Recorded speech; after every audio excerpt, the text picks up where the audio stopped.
So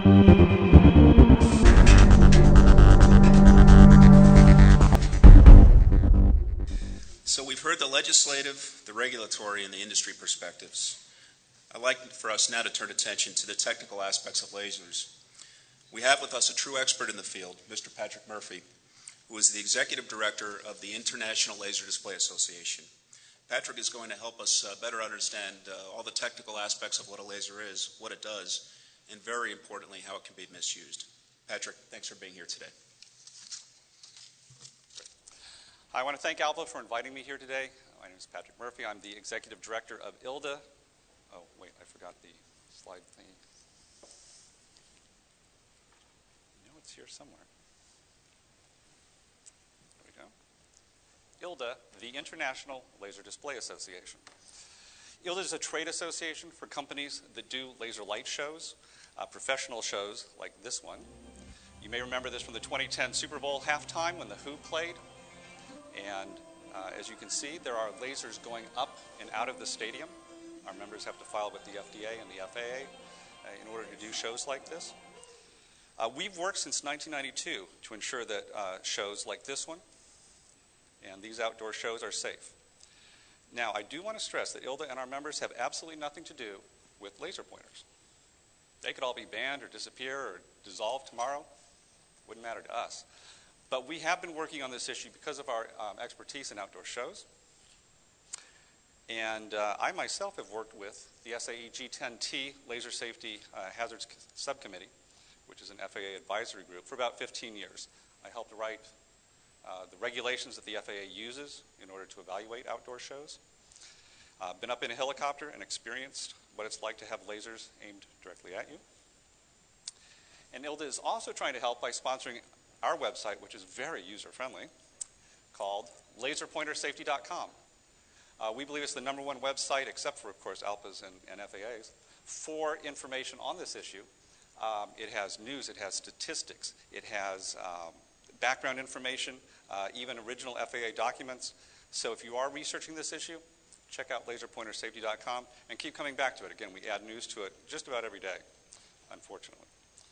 Okay, my assigned topic today, the science of lasers. Unfortunately, that took an hour and a half the first time that I went through this. So now we will be talking about the science of laser pointers and handheld lasers of the type that are misused by the general public in 20 minutes. I am going to skip over some of the details to give you the big picture. Okay, our first topic, what is laser light? What we're talking about today, as hopefully you all know, is just visible light. There's no strange radiation, no microwaves, no nuclear radiation. Same type of visible light as a light bulb or an LED. But of course, it's coherent, it's concentrated into a thin beam. Because these waves are coherent, they're more hazardous. They also can be focused to a finer point on the eye.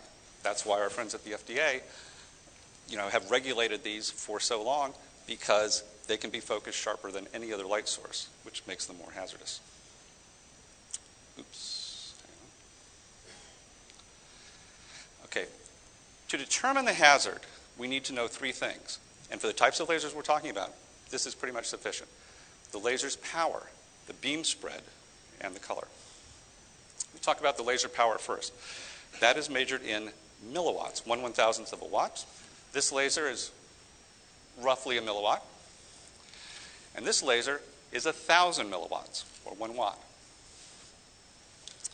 Let's just take a look at this laser and see what 1,000 milliwatts looks like. I have to enter a special code. Don't look.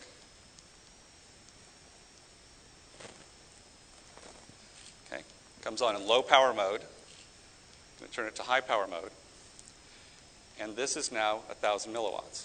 I'm going to very carefully aim it around the room. You can see the beam very clearly. I'll hold it here for the photographer.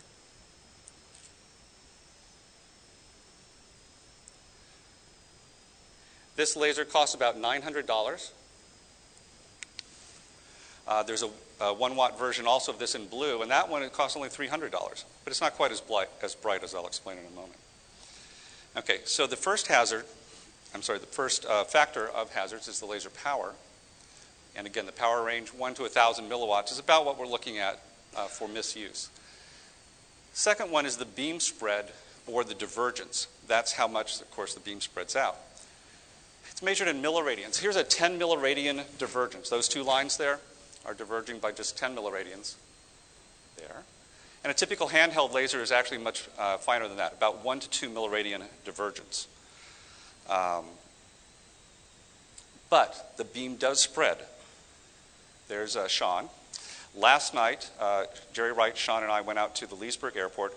We aimed this very laser here, right here, at an aircraft that was parked on the runway. And that was my view of it. So I'm trying to hit the aircraft. I don't know if you can see it in that circle. We'll magnify here, like they do on CSI. And so I'm trying to hit the windshield of this aircraft. And it's kind of like this, because you see how the beam is jerking around and moving around? You can't really keep it steadily on there. So it's not a steady light. It's a series of flashes. And this beam at that distance, about a quarter mile, completely filled the windscreen. It's a police helicopter in England. Again, the laser is spreading out enough to fill the windscreen. This spread is important for two reasons. First, it reduces the eye hazard to the pilot. It still is an eye hazard, but now you've got this light that's spread out. It's trying to go into just a quarter-inch area, and that reduces the hazard. But unfortunately, it also increases the hazard. And it increases the hazard because now you have this large blob of light that the pilot can't see past. The laser is inescapable. Third factor that makes it hazardous is its color. Green light appears brightest to the human eye. This is the actual chart that the FAA uses, and red light doesn't really activate our retinas very well. Blue light does not, but green light, we're attuned to that. So if you have two lasers, let's say this one in green and this one in red, the green, and let's say that's equal power. So if I were to shine these into my eyes, they would do equal damage. But they don't look equal here or on a more white surface. The green appears brighter to our eyes. Green is more hazardous to to pilots because of that. And it also and it's also a bad factor because green is easier to get. It's easier to make green in a medium and high powered laser. So in glare and flash blindness situations, again, it interferes more with the pilot's vision. Okay, now let's look at the hazards of laser light. First thing I want to say is the laser power is not the same as the laser hazard. And here's what I mean by this. Before, we looked at the power range of these two lasers, 1 milliwatt and 1,000 milliwatts. So how hazardous is this? 1,000 times more? No, because the beam spreads out. It becomes an area function, and it's the square root of 1,000. Square root of 1,000, 31.6. So this laser is now 31.6 times as hazardous. This is actually a little bit of good news. I'm going to show you the exact same thing I was talking about in a chart format. Down at the bottom here we have laser powers, 100 milliwatts, 500 milliwatts, 1,000 milliwatts, like this one. Here we have the power increase. In other words, it's going up 100, 200, 300, 500 to 2,000. But the hazard increase doesn't go up as fast. It goes up as the square root of the power increase. A 1,000 milliwatt laser like this in green is a nominal eye hazard at 489 feet. If this was twice as powerful, it wouldn't be 2 times 489. It would only be a little less than 700 feet. So I just want to say that's a bit of good news. As lasers get more powerful, we have a little bit of breathing room on the hazard. Okay, so what is the hazard? Well, as you've heard today, there's visual interference hazards and there's eye injury hazards. Let me go through those a bit. We are going to put you in the cockpit of a plane that is landing. So you're coming in for a landing. Here's the first level of hazard, a distraction. All of a sudden, there's a green beam out there. And notice that it's not on steadily. Often you see in still pictures, there's this big green blob and it looks like it just stays there forever. No, it flashes. It's going to be flashing across the cockpit because nobody can keep their hand steady long enough on that. But it's still a distraction. And I will do a demo of this. Now, I'm going to start talking about lasers and different aspects of lasers, but you're probably thinking, hey, look at the lasers on him. That's kind of distracting you. And you may think, is this guy going to shine lasers in his eyes? Is he going to shine these lasers at me? And you're distracted. You don't want the pilot distracted. You don't want him thinking that there's a weapon at the other end. Second hazard, glare. Now the light is so bright that when it's on, you actually can't see past it. It's disrupting your vision. And I will simulate that with this flashlight, not a laser. As I aim this towards you, those of you who are in direct sight of it are having a tough time seeing my face because you have this glare, of course, in your face. As soon as I turn it off, the glare goes away. Third, we have temporary flash blindness, one of my favorite demos. In temporary flash blindness, not only do you have the light overwhelming you, but now it's overwhelming the retina so much that the retina cannot respond. It gets bleached, and it now has an afterimage, just like when a camera flash goes off. And I will demonstrate that here. You all wouldn't mind looking right here, please? There you go. I'll do it for this side too. Thank you. If you close your eyes, you may see the afterimage. Obviously, if you're in an airplane and this thing is filling the windscreen, you now have a really big afterimage. What's even worse is there can be unexpected multiple flashes. Problem is when you're trying to land a plane, even though these aren't eye injuries, they're just temporary impairments, that's not what you want 30 seconds before landing. Okay, we've talked about visual interference. Now we're going to talk about eye injuries. Everybody knows lasers can cause eye injuries, even the stupid people who aim lasers at aircraft. However, I want to make it very clear that laser light can go directly into people's eyes. 109 million people have had strong laser light in their eyes. This is from things called audience scanning laser shows. They're very common overseas. Deliberate exposure to multi-watt lasers. Lasers much more powerful. The irradiance is much higher than what we're talking about with the pilots. There have been about 30 years of these shows. As I said, 109 million people. They have gotten 11 billion pulses of laser light in their eyes. And what's kind of scary is this light exceeds the safety standards, the MPEs, by 10 or 20 or 100 times. I've been to Europe. I've seen these shows. When they're done right and safely, they're awesome. They're kind of frightening even when they're not. So what has happened to the 109 million people with 11 billion flashes of laser light in their eyes? Well, best we can find is 8 probable eye injuries in 30 years. Maybe there's more, maybe there's some hidden things, but whatever it is, it's a really low number. Again, this is from continuous wave visible lasers, the type that we're talking about today. If you Google laser injuries at laser shows, you'll find one from a pulse laser, but that's the wrong kind. Okay. So now I'm going to do an eye injury demo. You may be wondering, how is he going to do an eye injury demo? Well, I will show you.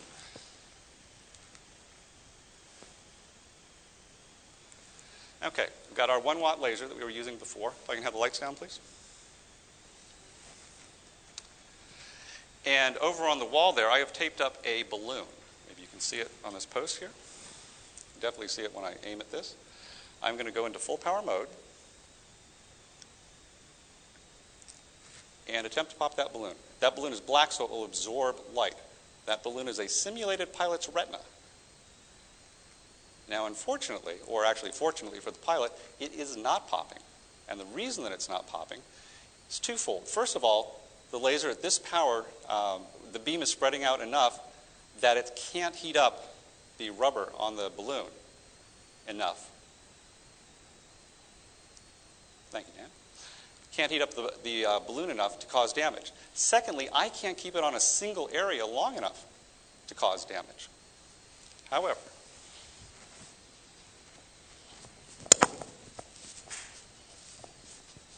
if I get really, really close, well, actually, I've just burned a hole in it. See it deflating there? It's not quite as dramatic as I had hoped. Let's try it one more time. Ah, I can feel the air coming out. There we go. So this makes a very important point. Lasers close up are very different from lasers at a distance. And I also want to mention this to any newscasters who may be out there. If you show a laser popping a balloon or lighting a cigarette up close and then say, this is what could happen to a pilot's eyes, that's not true. Yes, a pilot can, and some have had small burns and things like that, but their eyeballs are not exploding, their eyeballs are not bursting into flame. That's not the issue. The issue is what happens with the laser at a distance. And you get this, again, the visual interference, the distraction, the glare, and the flash blindness. And I say this partially for the pilots in the room, too, to reassure you. If you're a police pilot and you have to go after a laser, the chance of eye injury is very, very small. Go after that guy, as safely as you can. Okay, so let's put some of this together now. Here we have a video loop of a typical helicopter incident. You can see the beam coming up towards the helicopter. Every now and then it's bright enough to cause glare that you can't see past that light. And once during this loop, it's so bright that it's causing kind of flash blindness for the camera. And I want to stress, this is what it looks like. It does not look like, it does not look like this from the FAA. This is a steady glare. It looks like somebody's glued a laser to the windscreen, which is essentially what they did here in the simulator. So sometimes you'll see this in videos, but that's not really what happens to fixed-wing or rotary-wing pilots. Okay, to summarize, eye injury hazards. That's actually a secondary concern of the people who work on this. Certainly it's a concern, but the injuries are very unlikely.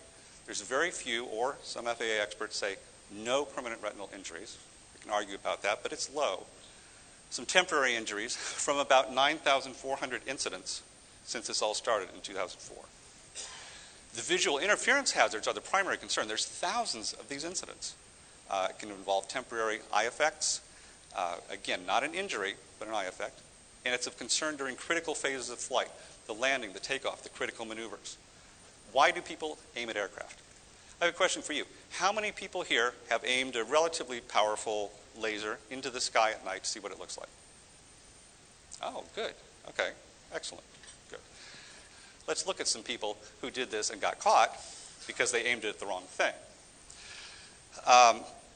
As was discussed earlier, we generally have two different types. We have people who are antisocial. They may point at aircraft because they don't care about the hazard, because they're bothered by the helicopter, they're simply drunk and they're stoned and they're playing with the toy. Obviously, we're going to have a bit of trouble reaching these people. But why do average citizens aim at aircraft? Why don't they aim at cars at the same rate?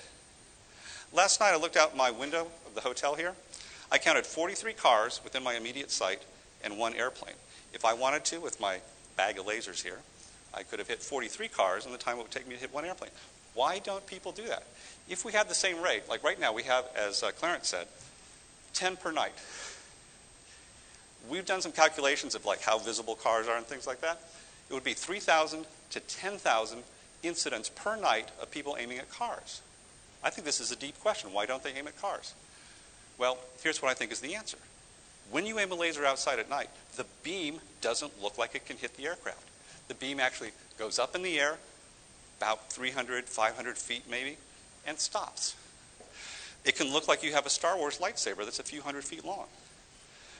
How can this be? I mean, light doesn't magically stop. Well, it's a section of the atmosphere, the lowest part, called the planetary boundary layer. The section is about 300 to 1,000 yard altitude. It varies depending on terrain. And in that section is all the dusty, dirty air. When you shine a laser up in the air, just as we kind of saw in this room, to have the beam come back at you, there's got to be some dirt or something in the air. Once it hits the clean air here, above the planetary boundary layer, you can't see it. So we've heard three rationales for this. First of all, the beam does not appear to reach. Secondly, they think the beam is going to hit the bottom of the aircraft. And thirdly, they think that the beam is going to be a small dot. Oh, look, it's going to be like the pilot will see this thing like when I play with my cat. Well, they're wrong, it can reach. They're wrong, it will hit the aircraft where the pilots can see it. And they're wrong because it's going to be a big blob.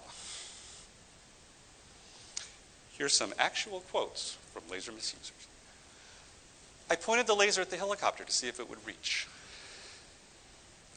I wondered whether the beam could hit the belly of the plane. This guy thought it's not going to go in the cockpit. This is from a reporter. She actually saw it on the ground and then went up in a helicopter, and she said, it doesn't look like it shoots that far into the sky. Somebody said, I did not realize the effect it would have on a pilot. And a 12-year-old in Tulsa said, I wanted to say hello to the pilot. Okay, what can be done? We've had some good ideas here in the room. I want to go over some ideas that I've had in the last 15 minutes or so. The last 15 years that I've been working on this. although I have been awake for the last 15 minutes too. Laser pointer users, they obviously need more education. I have to say, I'm not totally sold on education. I went to my son's school, gave all the kids, this was 8th grade, talked all day, gave the kids very small laser pointers, you know, these 1 milliwatt type laser pointers. Told them all about the safety issue, said, you got to sign this thing, we want your parents also to know about this, all this kind of safety talk. Next day, 20% of the boys were in trouble for aiming it at their friends or doing it on a bus or something like that. I'm not doing that again. But I did learn. Apparently, Mark, you just told me, and I can say this about Clark Gable, you know, Clark Gable III, who was arrested in in California for pointing at an officer, a few months earlier had been on a boat where police officers came on there because they were suspecting someone on the boat of shining at aircraft and was told specifically that this is illegal. Yet he got arrested a few months later driving down Sunset Boulevard. The continued prosecutions are very important. Fully support that. Laser sellers and manufacturers, they need to do more. They can do this on their own without the FDA. The company that sells this 1-watt laser, you have to take a quiz before you can buy this. You go online, they give you 8 or 10 questions. They're pretty simple answers, like should you aim at an aircraft? But at least they're getting the point across that no, you don't aim at an aircraft. And if you say it correctly, then you get to buy it. Also, they need to put labels on, whether or not the FDA mandates that. This is the only company I know of that does. This one says, warning, do not shine your laser at an aircraft. I personally can't believe that we don't mandate that somehow in the United States because we have warning labels on the lasers already that say danger, eye hazard. Why can't we put one on that says aviation hazard? Food and Drug Administration, as you know, they regulate lasers. They do a great job, but they don't have all the regulatory authority they need. They need to get that from Congress. Lawmakers need to enact well-crafted laws. The Lundgren bill, we support the general idea of it. He's got 1 or 2 points in it that are a little troublesome for us. Again, we want to make it stronger. It really does focus only on laser pointers, as one person indicated. And it needs to just say lasers. Any type of laser. It doesn't matter if it's from a pointer. The press can help accurately inform people. And I say accurately, don't show it popping a balloon and say that's what's going to happen to the pilot's eyes. Learn a little bit about it. ILDA is helping in our way, our small trade association, with, again, laserpointersafety.com, getting this word out. We've also gotten the word to hobbyists. 3 years ago, hobbyists would have said, pilots are wimps. 109 million people have gotten lasers in their eyes. What's the problem with the pilots? We like it. And we're like, no, it's completely different. You don't understand. And now they do understand. Laser hobbyists, laser enthusiasts are some of the biggest backers of cracking down on this. Individual pilots, learn how to recognize and recover. ALPA has the techniques at their website. We have it at ours. I'm sure FAA has it at their new website. And consider protective eyewear. This is especially for first responders, police who have to go in after laser incidents. You have a laser like this. Let's put it on the wall here so it's a little brighter. Use the protective eyewear. They can still see the laser. There's still some light coming through, but it's really attenuated it. And they have to be for pilots, specially designed so that it doesn't interfere with the cockpit instruments. Pilot groups like ALPA, Air Transport Association, airlines, FAA. I actually have not heard this today. I'm sure it was just an oversight. Mandate education for pilots. Every pilot should know what to do. Make them watch this FAA video that the FAA has put out.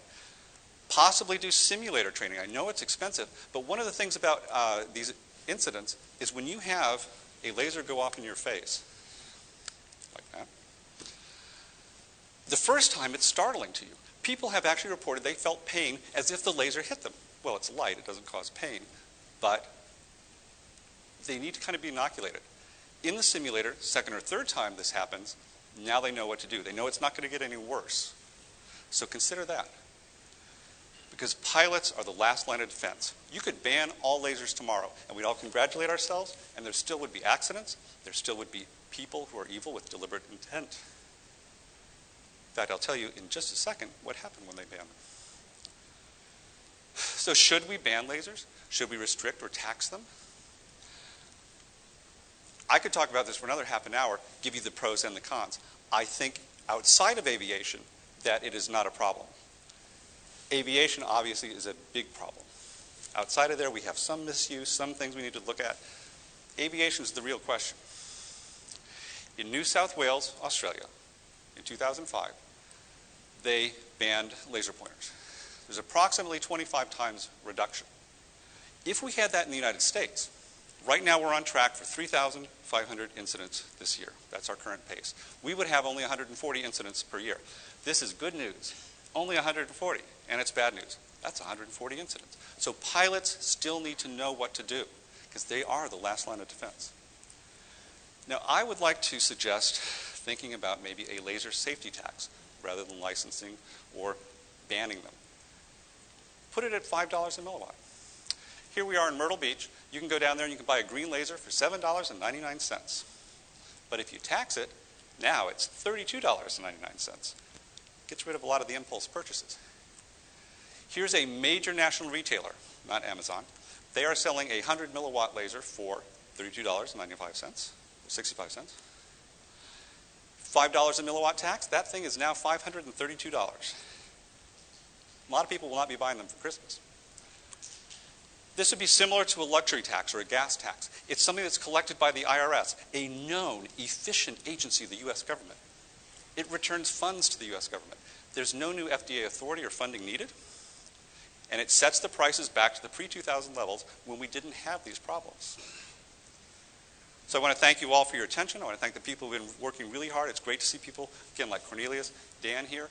And I want to thank Aziz Service and Wicked Lasers, who provided some of the lasers that I used in the, in the demonstration today. So thank you very much.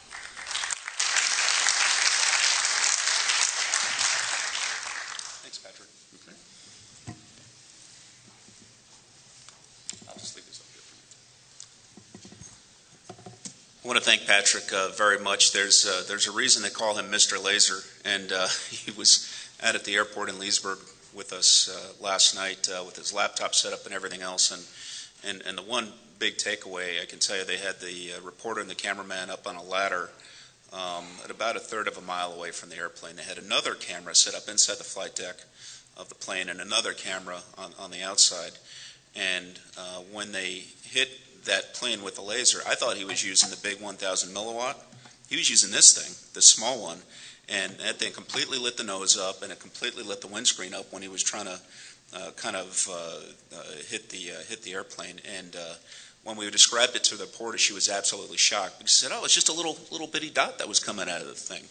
And that was a pretty profound demonstration of how it looks like a cat toy from one perspective and it's a big blob from another one. And I could see exactly why it seems so innocuous, especially to folks who think that they're just using it for their cat to go chase things around the carpet. So thanks again, Patrick.